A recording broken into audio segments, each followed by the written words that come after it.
Impact has protocols. There are people who do things haphazardly. They are here and there. So even the one God gave them, they lose it. The prophet Nathan told the king a parable when he was trying to rope him. He said, my Lord gave me a servant to keep. He said, as I was busy here and there. 1 Kings 20, 39, 40. He said, I lost him. You will lose your vision if you don't give yourself wholly to it. I tell myself, if it does not add up to advancing my calling, it's a distraction. No matter what it is called. It can be called wedding. It can be called marriage. It can be called friendship. If it doesn't advance my calling and my vision, it's a distraction. This is what I learned from those who taught me. I was listening to Bishop the other time, and he said he's been in Lagos for more than 29 years. He doesn't know the road to the market.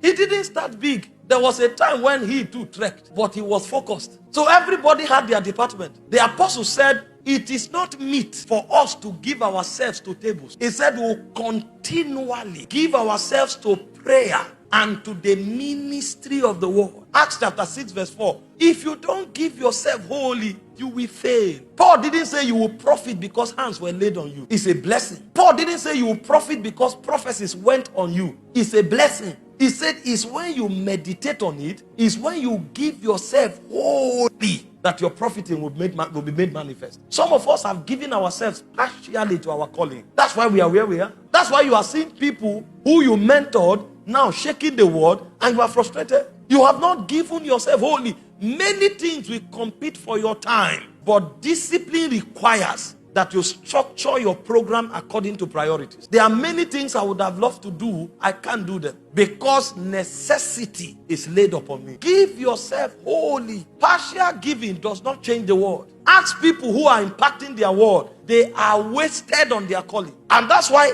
if your calling does not work, you will fail everywhere. Because you have invested your all in your calling. It's a risk to be called. Every other thing that comes eventually is bettered by the calling. But trust me, if you didn't give yourself wholly to that calling for it to speak, you will waste. It's like a wasted life. But because of the result it generates, it becomes a profitable life. So if you give yourself partially, you are taking a big risk. Because at the end of the day, it won't work. Give thyself wholly. And if I must give you a reference point, in case you don't know where to start with prayer and the word. Because that's the requirement the apostles gave us. In Acts 6 verse 4, it said, well, we continually give ourselves to prayer and to the ministry of the word. You find people who say they are ministers. They don't even have enough time to pray to hear God. Let alone having time to pray for the congregation. Meanwhile, the patriarchs of old and the apostles, this was their life. I was reading the Bible and I saw what Samuel said. I was so humbled. He said, I will not sin against God by not praying for you. So this man considered not praying for the congregation a sin. This was not God talking. This was him realizing the demands of the call.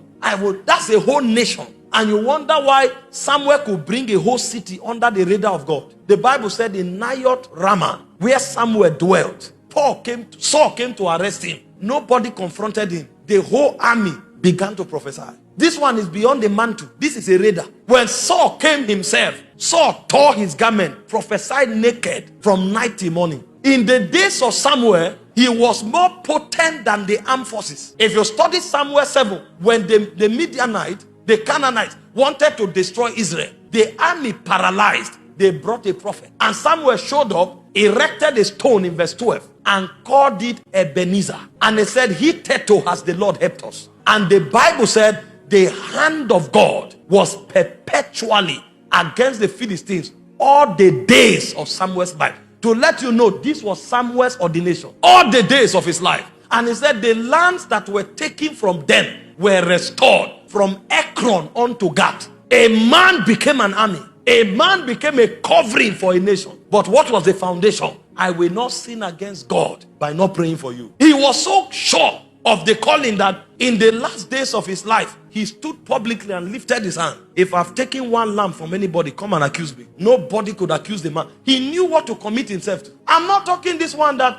you are all over the place trying to win people over. Leave them. Win God, the people will come. God's servant Bishop Orokpo said, God told him many years ago, keep the grass green. The sheep will come and lie down to it. You have not given yourself to prayer. In Colossians 4:12, he said, Epaphras is one of you, a bond servant of Christ, laboring fervently for you in prayers that you may stand perfect and complete in all the will of God. you can bet the work in prayer. Paul said, my little children, of whom I travail again in prayer until Christ be formed in Galatians 4:19. This is how they work this thing. In Isaiah 66 verse 8, he said, it's as soon as Zion travailed that she brought forth her children. You have not given yourself to prayer. This prayer, wake up in the morning, 15 minutes. You say, Father, we love you. Take over. You are playing. It takes travail for ministry to be born and for ministry to stand. And then you also have to labor in the word. You labor. One of the criteria of an elder is that he labor in the word and doctrine. Paul said in 2 Timothy 2:15, he says, study to show yourself approved. A watchman, a workman that need not be ashamed, rightly dividing the word of truth. In Joshua 1:8, this book of the Lord shall not depart from your mouth. You meditate upon it day and night. See that you obey that which is written therein. You make your way prosperous and you have good success. So this, nobody's name is attached. It's those who are committed that become. God's servant's name was not attached. Commitment bets it. And if you are not wholly given, the beast of the field will come and they will devour. In Isaiah 56 verse 9, there was a herald. He said, come ye, all the beasts of the field, come to devour all the beasts of the forest. Satan was inviting his colleagues. This guy is not on duty. It's time to plunder. See verse 10. See why it became audacious. You are wondering, why are miscarriages happening here? Why are members not coming? Why is this thing not growing? Satan is audacious because you gave him a room. He said his watchmen are blind. They are ignorant. They are dumb dogs. They come back. They are sleeping, loving to slumber.